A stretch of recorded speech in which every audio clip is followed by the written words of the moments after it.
Shalom.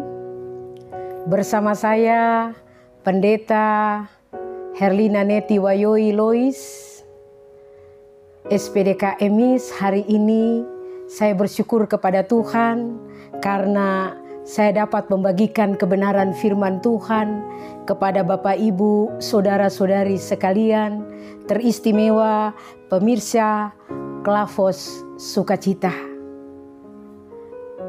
Dengan penuh sukacita kebenaran firman Tuhan akan kita baca dan renungkan bersama. Namun marilah kita bersatu di dalam doa. Kita berdoa. Bapa, terima kasih, Engkau sungguh baik bagi kami. Waktu kesediaan hati kami biarlah terbuka bagi Tuhan saat kerinduan kami untuk membaca dan merenungkan kebenaran firman-Mu. Kami percaya Tuhan hadir pada saat ini bagi kami. Berikanlah hikmat-Mu berkuasa bagi kami, supaya ketika kami membaca kebenaran firman-Mu, kami mendapatkan kekuatan dan berkat daripada-Mu. Terpujilah Tuhan yang memberikan firman ini bagi kami. Bersabdalah kepada kami semua, karena kami sudah siap mendengarkan suara Tuhan. Amin. Firman Tuhan hari ini akan saya bagikan kepada Bapak Ibu saudara-saudari sekalian yang terangkat di dalam perjanjian baru. 1 Korintus pasal 3, kita baca ayatnya yang ke-20 sampai dengan ayatnya yang ke-21.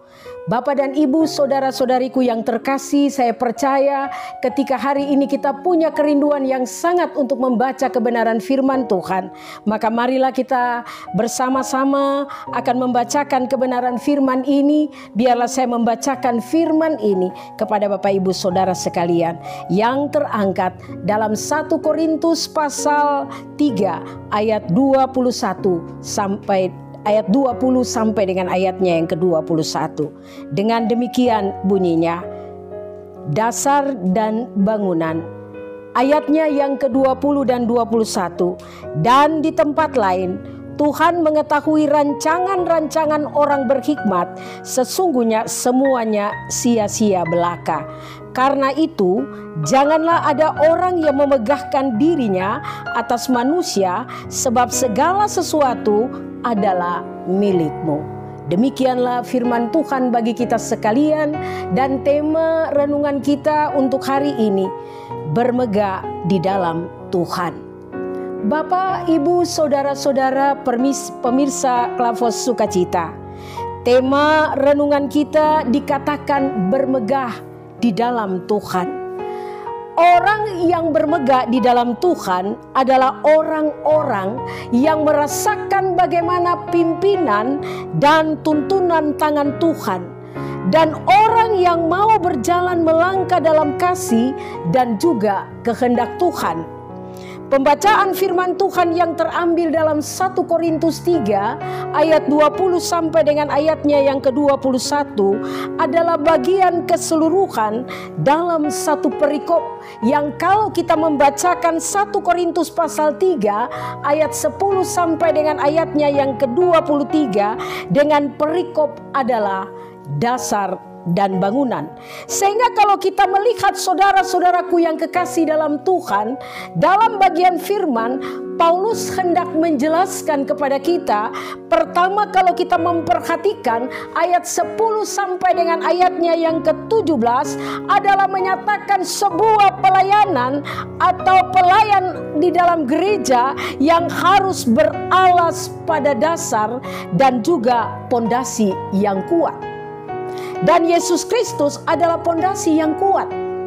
Dan kalau Yesus Kristus adalah pondasi yang kuat di dalam gereja, Paulus saat mendirikan jemaat di Korintus, Paulus berharap saudara-saudaraku yang kekasih, jemaat Korintus ini mereka harus meletakkan dasar kehidupan mereka, yaitu mereka berharap kepada Tuhan dan mereka meletakkan seluruh pelayanan mereka atas dasar Yesus Kristus. Namun saudara-saudaraku yang terkasih dalam Tuhan, yang diletakkan oleh jemaat Korintus ini justru berbeda.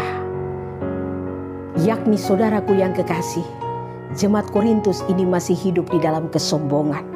Jemaat Korintus ini masih hidup dalam iri hati. Jemaat Korintus ini masih hidup dalam kehidupan egois, kepentingan diri mereka sendiri. Sehingga Paulus dalam hal ini dia berkata kepada orang-orang Korintus, entah engkau membangun di atas dasar emas, entah engkau membangun di atas dasar perak, batu, permata, kayu, rumput, kering atau jerami, pada saat Tuhan akan menguji dan menentukan upah dari semua pelayanan itu. Itulah sebabnya saudara, jemaat Korintus tidak hanya mengabaikan dasar pelayanan mereka, tetapi mereka juga dalam melayani, sehingga bagaimana pelayanan mereka ini menjadi berkat bagi orang lain. Dan mereka tidak melayani diri mereka sendiri. Hal yang kedua saudara, kalau kita memperhatikan pada ayatnya yang ke-18 sampai dengan ayatnya yang ke-23, merupakan hal yang ketika di tengah-tengah persekutuan jemaat Korintus, di situ ada perpecahan di dalam jemaat. Dan Paulus dalam hal ini, ia juga mengharapkan supaya jemaat Korintus ini tidak menganggap diri mereka itu adalah orang berhikmat, supaya mereka memiliki apa yang dikatakan sebagai kebenaran di dalam kehidupan mereka.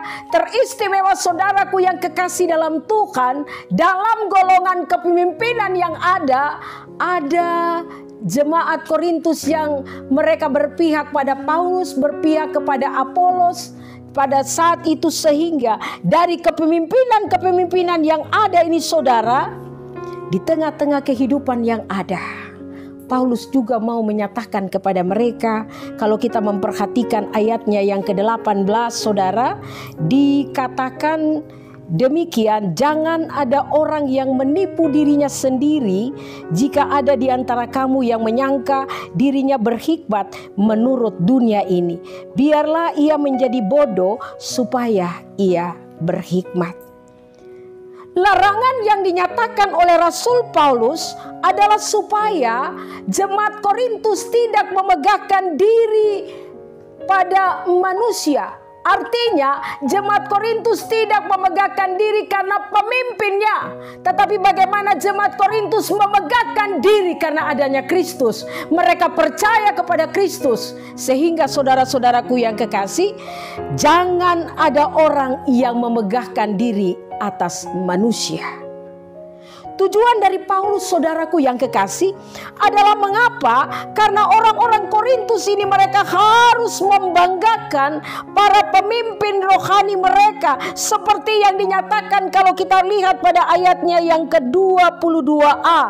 Baik Paulus, Apolos maupun Kefas, baik dunia, hidup maupun mati, baik waktu sekarang maupun waktu yang akan datang, semuanya kamu punya. Jemaat Korintus adalah milik kepunyaan Tuhan. Semua pemimpin yang memberitakan firman adalah milik kepunyaan Tuhan. Itu berarti Kristuslah yang harus dimuliakan dalam pelayanan mereka. Dan sebagai para pemimpin, mereka adalah orang-orang yang melayani, orang-orang yang disediakan untuk memberitakan keselamatan. Dan Allah mempercayakan mereka untuk memberitakan Injil. Dalam suasana pekerjaan pelayanan kita, ketika kita ada dalam suasana Paskah, kita mendapatkan kekuatan kebenaran firman Tuhan yang membuktikan bagaimana Tuhan Allah bangkit dan Ia menyelamatkan kita sebagai manusia, dan Ia menampakkan diri kepada murid-muridnya dan juga kepada Maria Magdalena, Maria dari Salome dan lain sebagainya. Dan Bapak Ibu Saudaraku yang kekasih dalam Tuhan, kalau kita memperhatikan kehidupan kita yang ada, kehidupan kita ini sangat terbatas. Tetapi Allah kita adalah Allah yang tidak terbatas pada waktu dan tempat. Allah tetap ada dan Allah tetap melayani kita. Allah tetap melayani mereka, dan Allah juga melayani kita sebagai pemimpin-pemimpin yang setia. dan taat dengar-dengaran kepada apa yang disampaikan oleh Allah. Itulah sebabnya saudaraku yang kekasih, di tengah-tengah pekerjaan pelayanan kita yang ada, belajar daripada kebenaran firman Tuhan di hari ini. Ketika sebagai orang-orang percaya kita rindu untuk bermegah bagi Tuhan, mari kita belajar untuk memiliki antara satu dengan yang lain. Kita melayani satu dengan yang lain. Kita melayani dengan penuh sukacita. Kita melayani dan berharap kepada Tuhan. Dan kita tidak melihat apa yang ada pada diri kita sendiri, tetapi kita melihat apa yang Tuhan sudah menyuruh kita bekerja bagi pelayanannya. Sehingga Bapak Ibu Saudaraku yang kekasih, sukacita yang kita dapatkan adalah menjadi orang-orang yang bermegah di dalam Tuhan.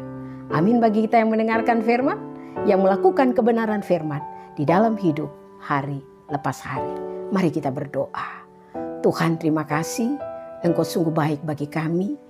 Kami boleh mendengarkan sabda kebenaran firman-Mu. Hamba-Mu yang memberitakan firman manusia biasa, tapi biarlah kebenaran firman ini menyentuh pada setiap orang yang mendengarkan suara Tuhan.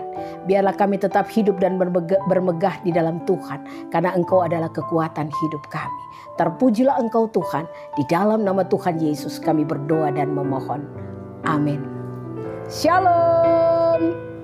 Tuhan memberkati.